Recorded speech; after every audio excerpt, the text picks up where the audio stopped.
everybody. It's April Henry coming to you for my 35th Facebook Live. I apologize if I look a little different.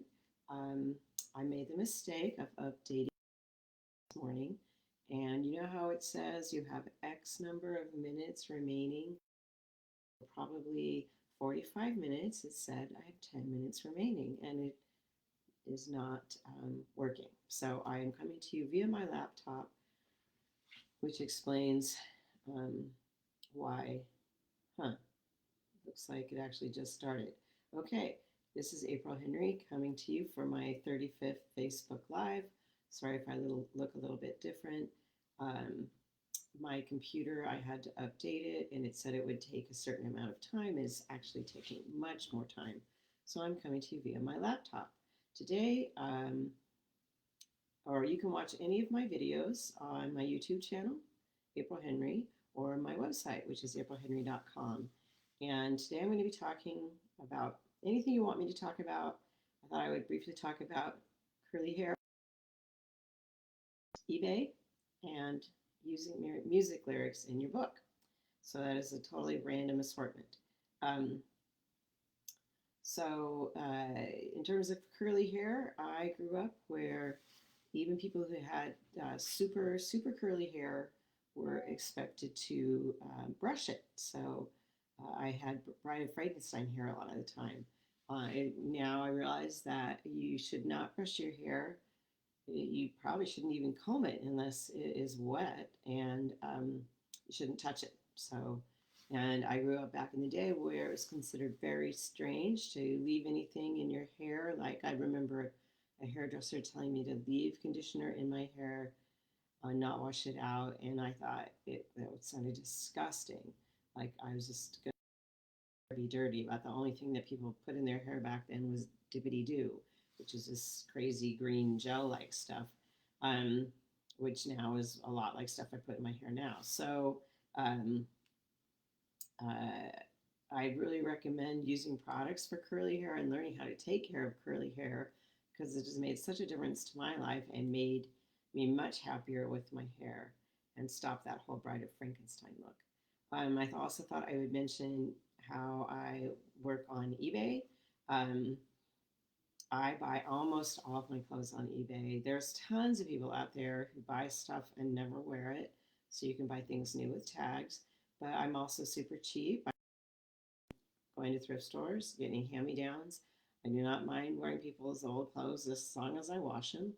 So my philosophy on eBay is I have watch lists set up where you can say that you want it to tell you every day if someone has listed a certain Eileen Fisher sweater, and then you can put it on watch.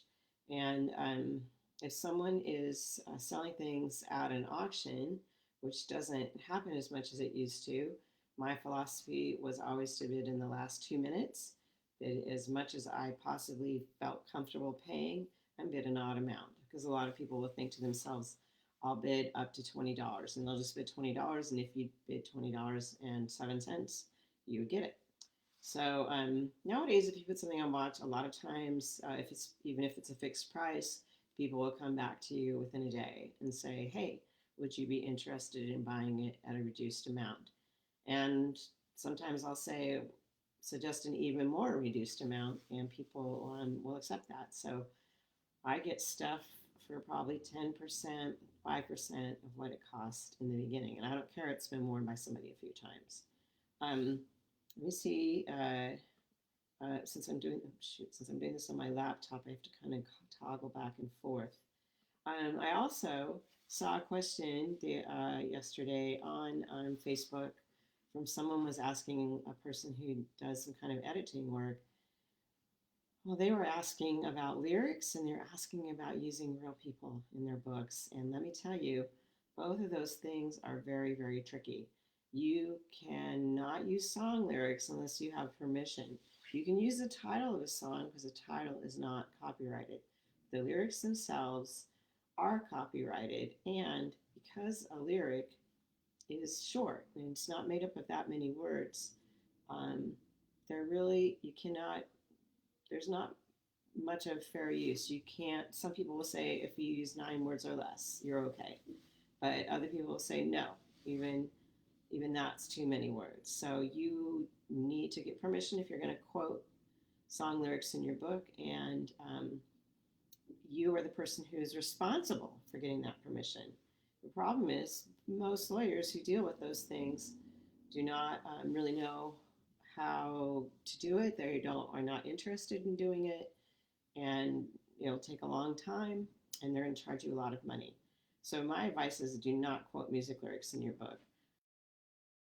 So for my very first book, Circles of Confusion, I had a character singing the lyrics to Layla in the shower. And I thought I was going to be this fancy rich author and I'd make so much money. So I paid Eric Clapton and who else, I can't remember who else wrote the song. I paid them $1,000 for that. And that was stupid. I should have just had them think of lyrics. So uh, then, when I had a book called Learning to Fly, I took that from a Tom Petty song, and I could have used that title with no trouble because the title is not copyrightable. But I also wanted to use the lines, "I'm learning to fly, but I ain't got wings. Coming down is the hardest thing." And it took forever to figure out who to talk to. That was copyrighted to Jeff Lind, I think, and Tom Petty. But there was a lawyer, Rosemary, who dealt with it, and it took a really long time. She obviously had not been asked that before. She didn't really want to deal with it. And one of the things they want to see is they want to see how the lyrics are going to be used. Like, say you had a serial killer who was cutting the throats of little babies while they hummed your person's song, they're not going to want you to use it. So I kind of talked the lawyer, Rosemary, into just charging $5 and 2 copies of the book. So possibly Tom Petty had a copy of my book, or possibly not. Who knows? So you're going to have to get permission from the copyright owner unless it's in the public domain, and that's only for things written before 1923. I I actually had a poem one time that I was going to use. I was not aware that it was after 1923. I found the lady's estate, and I actually got someone at the estate to use the poem. Well, then it got even trickier because she was German, and the version that I liked was translated by somebody, and then that translation was also copyrightable to whoever had translated it. So then I did my own translation of the book, of the poem to use in the book, but it ultimately ended up that my publisher asked me to choose something that truly was out of copyright protection. So as for using real names, that's not about copyright. It's about the right of privacy and the right of publicity. The right of publicity is the right that we all possess. Like, you could not make a T-shirt with my image on it and sell it and keep the money for yourself, because my image, likeness, my names, that all belongs to me. And in some states, the dead are not considered to possess the right of publicity, but in other states, they are. So, as for privacy, the dead don't have a right to it, but they do. Uh, but they do have that thing about the right of publicity, like with the latest movie that featured Bruce Lee in it, Once Upon a Time in Hollywood. I think his family was suing Quentin Tarantino because of the inaccurate way that Bruce Lee was portrayed. And if you're going to take a living person and turn them into a character in your book, again, that is probably a no-no, because they own themselves and you don't have a right to use them in your book. I mean, maybe if there's a glancing reference to Jeff Bezos owns Amazon, that's okay. But for the most part, you should stay away from that. Even somebody that's very wink, wink, nudge, nudge, you need to be careful.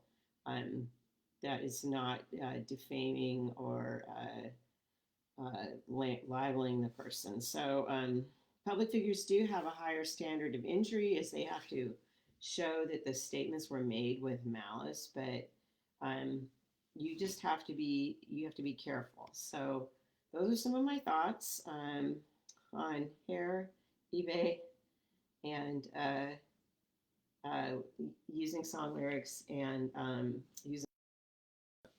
So I guess that's it. I will see you guys on Monday, where I'll have a whole bunch more topics to talk to you about, and my computer will work. Bye bye.